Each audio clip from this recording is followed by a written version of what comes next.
Assalamualaikum warahmatullahi wabarakatuh. Halo semuanya, kembali lagi nih di channel kita. Jadi di video kali ini, Ana Salma akan menceritakan satu orang ilmuwan lagi. Nah, pada video kali ini ilmuwannya itu Bapak Sosiologi Islam. Nah, gimana ya ceritanya kira-kira? Yuk kenal lebih dalam dengan ilmuwan muslim satu ini. Simak sampai habis ya. Happy waiting.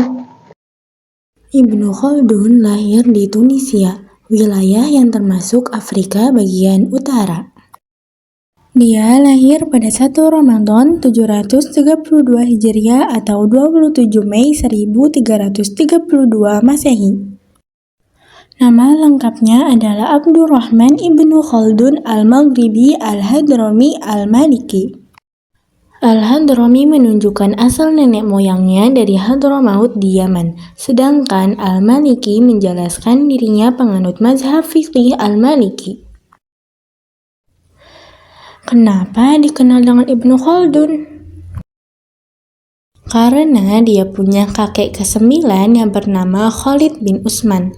Kakeknya termasuk orang Islam pertama yang memasuki Andalusia atau Spanyol. Lambat laun, nama kakek Khalid disebut orang dengan sebutan Khaldun. Nama itulah yang kemudian dipakainya. Guru pertama Ibnu Khaldun adalah ayahnya sendiri. Nama ayahnya adalah Abu Abdullah Muhammad. Dia adalah seorang yang ahli dalam bahasa Arab. Ibnu Khaldun juga belajar tajwid kepada ayahnya. Tajwid termasuk ilmu penting dalam membaca Al-Quran. Ayah Ibnu Khaldun sangat mementingkan pendidikan Al-Quran. Dia tumbuh menjadi anak yang berakhlak mulia. Ibnu Khaldun pun sangat mencintai kitab suci. Ibnu Khaldun juga berguru kepada ulama lainnya. Ibnu Khaldun berguru bahasa Arab kepada Abu Abdillah Muhammad ibnu Al-Arabi. Abu Abdillah Muhammad bin Ibrahim Al-Abili, dialah yang mengajarkan filsafat, ilmu alam, matematika, astronomi, dan musik. Dia juga mendalami ilmu fiqih kepada Abu Abdillah Al-Jiyani.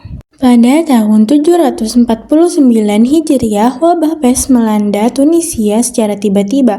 Penyakit berbahaya ini banyak menimbulkan korban jiwa.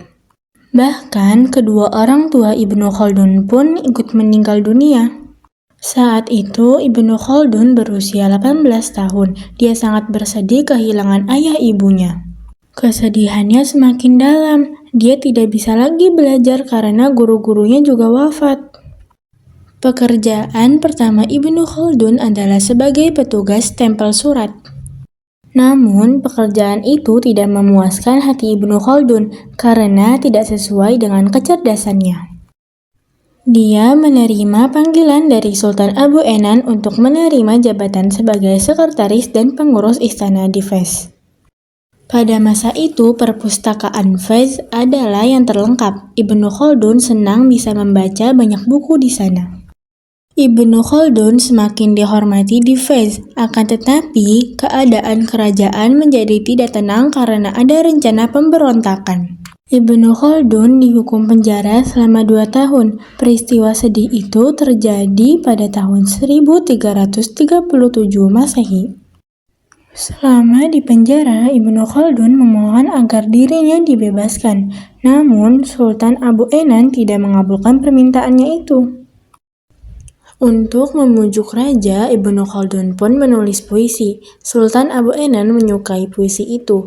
Dia berjanji akan membebaskan Ibnu Khaldun. Namun, Sultan Abu Enan meninggal dunia karena sakit. Niatnya untuk membebaskan Ibnu Khaldun tidak terwujud. Wazir Al-Hasan Ibnu Umar yang membebaskannya dari penjara. Ibnu Khaldun mendapat pekerjaan yang penting, yaitu sebagai sekretaris sultan. Dia bertugas menyimpan rahasia kerajaan. Hebatnya, Ibnu Khaldun justru menjadi penyair. Salah satu puisi dibacakannya pada peringatan Maulid Nabi. Ibnu Khaldun rajin membuat puisi. Sultan Abu Salim menjadi penggemar setianya. Saking senangnya, Sultan memberinya hadiah seekor jerapah yang bagus. Jabatannya naik menjadi hakim kepala. Ibnu Khaldun sangat senang mendapatkan tanggung jawab yang sesuai ilmunya. Akan tetapi, ada saja orang-orang yang iri kepadanya. Mereka berusaha untuk menjatuhkannya dari jabatan hakim kepala. Pada tahun 1364 Masehi, Ibnu Khaldun menemui Raja Pedro untuk membicarakan perdamaian. Raja Pedro kagum dengan kecerdasan Ibnu Khaldun. Dia justru membujuk Ibnu Khaldun untuk berpihak kepadanya. Dahulu, kakek-kakek Ibnu Khaldun memiliki jabatan penting di Sevilla. Namun, setelah kerajaan Islam dikalahkan, harta mereka dirampas. Raja Pedro berjanji akan mengembalikan semua harta para kakek Ibnu Khaldun. Secara baik-baik, Ibnu Khaldun menolak permintaan Raja Pedro. Dia memilih setia dengan kerajaan Islam walaupun keputusan itu membuatnya kehilangan harta kakeknya. Waktu itu ada kerajaan Wijaya di Tunisia yang menerimanya. Sultan Abi Abdillah memberi Ibnu Khaldun jabatan tinggi sebagai Perdana Menteri. Ibnu Khaldun juga berkesempatan memberikan kuliah di masjid-masjid untuk menyebarkan ilmu kepada murid-muridnya. Orang-orang yang memusuhinya berusaha untuk mencelakainya. Kondisi semakin genting ketika pemberontak berhasil mengalahkan Sultan Abu Abdillah.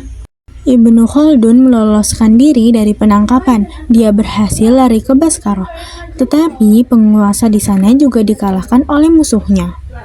Ibnu Khaldun kemudian mengadakan perjalanan menuju Fez. Dia pernah menjadi penjabat di sana. Dia berharap mendapat perlindungan dan kondisi yang lebih baik. Namun di tengah jalan, Ibnu Khaldun justru dirampok. Ibnu Khaldun lalu pergi menyelamatkan diri ke Andalusia. Sayangnya pihak Granada tidak mau. Dari Andalusia, Ibnu Khaldun menyeberangi lautan ke Afrika Utara. Dia mendapat perlindungan dan menetap di wilayah Maghribi. Ibnu Khaldun tidak mau lagi menerima jabatan di kerajaan. Dia hanya ingin mendalami ilmu pengetahuan. Oleh karena itu, dia mengasingkan diri di benteng Qal'at Ibnu Salamat. Ibnu Khaldun bermukim di sana selama 4 tahun. Di sana, dia menulis 6 jilid buku terkenal berjudul Al-Ibor. Ibnu Khaldun menulis buku-buku ilmu sosial. Dia menulis Muqaddimah yang artinya pendahuluan. Inilah buku ilmu sosial yang sangat penting hingga terus dipelajari sampai sekarang. Ibnu Khaldun kembali ke Tunisia dan disambut oleh Sultan Al-Abbas.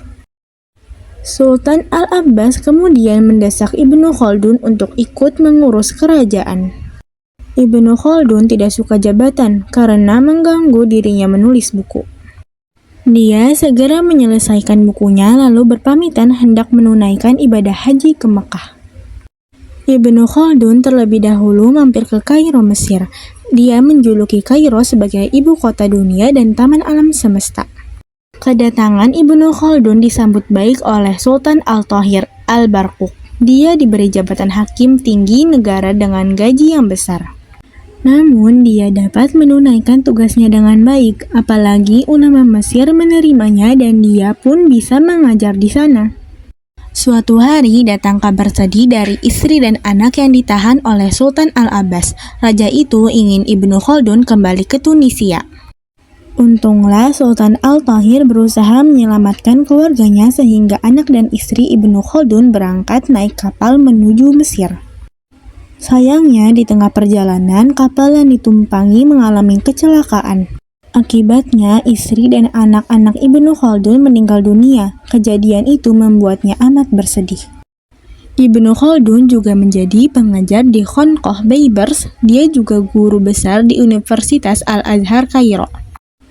Ibnu Khaldun akhirnya wafat pada 25 Ramadan 808 Hijriah atau 19 Maret 1406 Masehi. Beliau meninggal dunia pada usia 74 tahun. Ibnu Khaldun dimakamkan di sebuah desa dekat Sungai Nil. Makamnya tidak jauh dari kota Futsah, di Madrasah Al-Qomhiyah. Di sekolah itu, Ibnu Khaldun mengajar sampai akhir hidupnya. Nah guys, itu tadi video tentang Ibnu Khaldun, yaitu Bapak Sosiologi Islam.